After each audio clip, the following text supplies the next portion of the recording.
They're my horrible little evil spider babies. And they've all like hatched. Hi, how's it going? I'm Cherokee from Tumblr. It's wonderful to meet you. It's so amazing to meet you. I obviously love Tumblr. I think you can tell from this whole film. Tumblr loves you. There's just so much. Look, we can't talk about how much we love Tumblr for 10 minutes because we don't have time, but I do truly love it. I'll slot in a part for that. Thank you. C-Chick asked, Emerald, I've seen your movie at a pre-screening and I loved it. I've told everyone that they should go see it. My question is, girl, what the Thank you, C-Chick. What the I know, but don't you think that every day? Don't you wake up every day and just think, what the So that is how I feel. And I just think, I don't know, I wanted to make something about what it feels like to be in the grip of like impossible desire, like carnivorous, locust, insane desire. And you can't make a film like that that's just like somebody sitting on a chair. I mean, I'm just trying to think of an example. That's the movie, guys. They're sitting on a chair. But do you know what I mean? It has to feel, it has to be visceral. It has to be uncomfortable. It has to be queasy and sexy. It needs to make you feel aroused and alive, but also kind of freaked out. That's what it feels like to feel like that. And so that you can't make a movie that's just frictionless and sweet and streamlined and easy. You have to make something complicated, and you have to make something that's going to make people argue, because some of the things that we do when we're in the grips of that kind of desire are not things that can be explained. But also, I caveat that by saying I grew up, you grew up. Every young woman in the world grew up watching women's bodies being displayed, used in all sorts of ways, in all sorts of mediums, from advertising to, like, honestly, things that were on at 8 p.m. on a Sunday night. The nudity in this film is never about sex. It's about grief or joy or, you know, triumph. And the sex scenes are almost all of them just in close-up. And you never see anything. So really, it's our own grubby imaginations we should be interrogating, not me.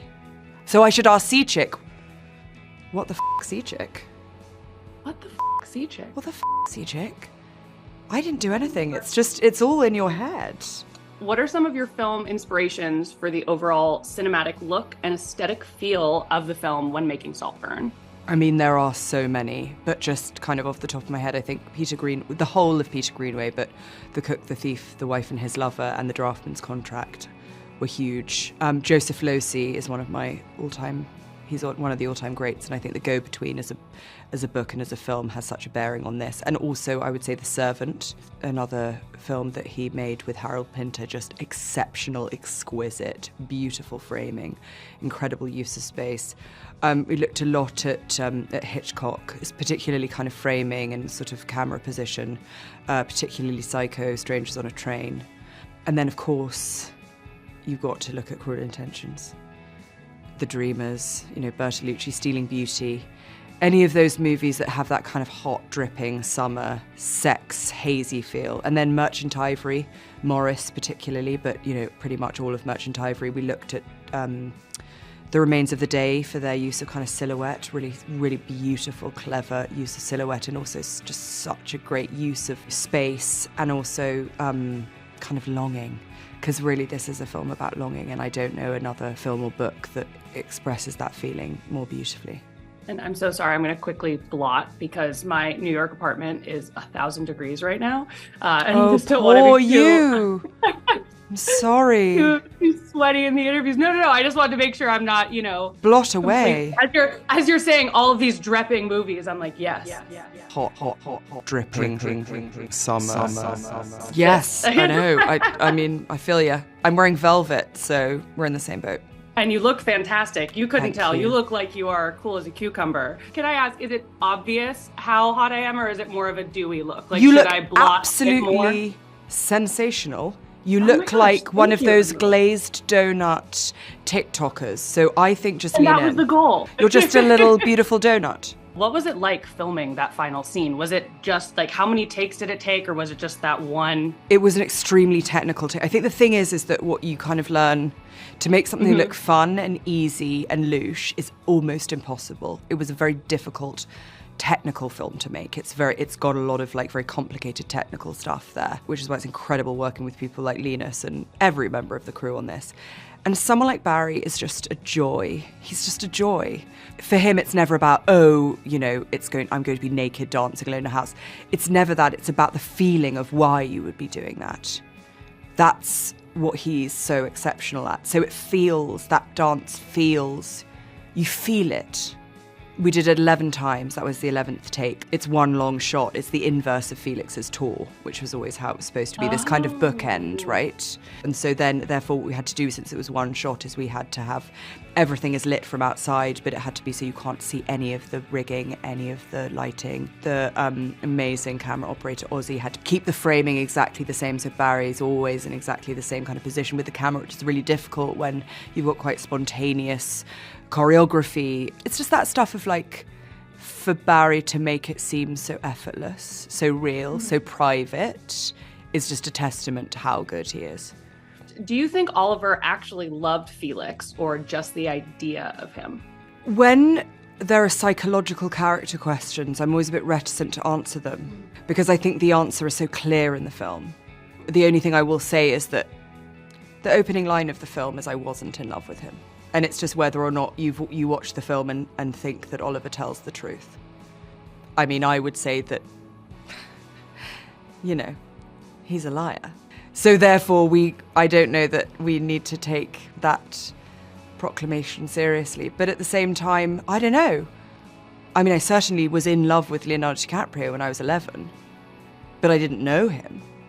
So, I mean, I suppose it's always possible to just fall in love with the idea of someone. But I mean, that's just a different existential question.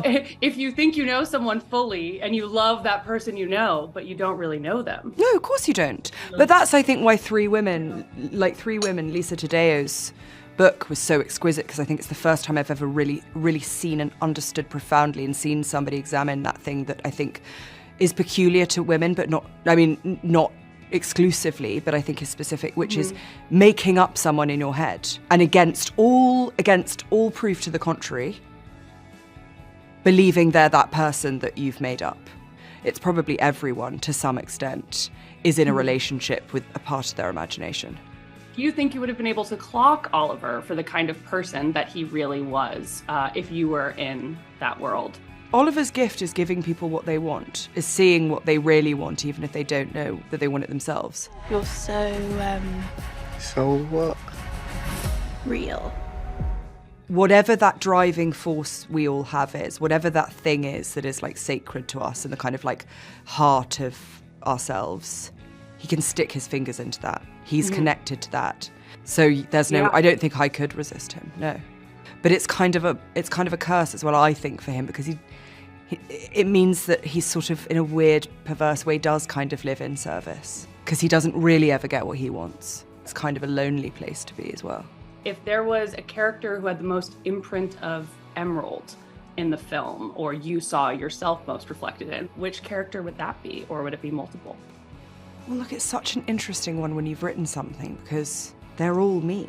I mean, of course, that is only at the beginning, and then everyone else comes in, and everyone else comes and does something richer and better and more exquisite and detailed. But the thing is that they're all living in my head.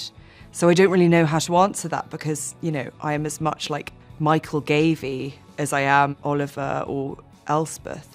They come from somewhere. They're my horrible little evil spider babies. And they've all like hatched. So all of them, all of them. Which ties in really well with a question that Human Purposes Oh asked. God, Also, they can great give me some. username. Please, Human for all of Purposes, this. give me some advice. I would love to learn more about the process of creating these characters. Where did the inspiration for Oliver and Felix come from? What drew you to their story? What about Barry and Jacob's performances made you realize that they would be the best actors to bring these characters to life? Well, I think, kind of see previous question. I don't know where they come from. They're like imaginary friends. They sort of appear. I've been kind of living with them like ghosts for years. So there's that part of things which is kind of inexplicable. But then when it comes to casting, like Barry's not like anyone in the world. He's like a close-up magician. The closer you get in, the less you know. There's nobody as sort of complicated and enigmatic a performer as Barry. So like people want to know why always. That's our life, is why. Like, why did this happen? How could this happen? Why does this happen? Why did this person do this? And there's a moment in this movie where it clearly shows that there is no why. There is only him.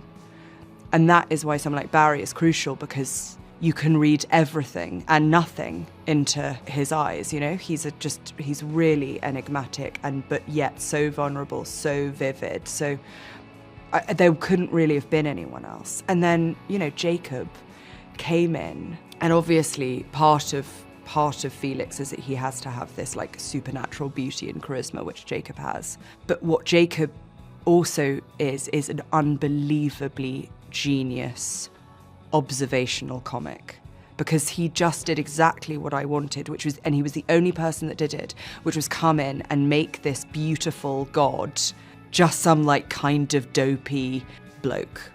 And that's unbelievably hard. It's unbelievably hard to humanize somebody who's on a pedestal. In the writing of it, I made sure that Felix does something shitty or callous or capricious or spoilt or misogynistic or gross.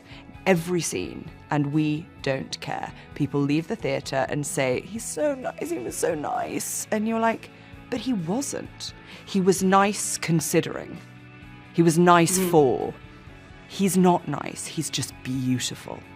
And he's got the kind of weaponized charm that means we just don't give a fuck if he tramples all over us. And Jacob, it's a very, very hard thing that he did. And when he came in to audition, I was like, that is an unbelievably talented actor. And what charisma. Boy. I mean, hideous to look at, but look, what can you do? You can't have everything.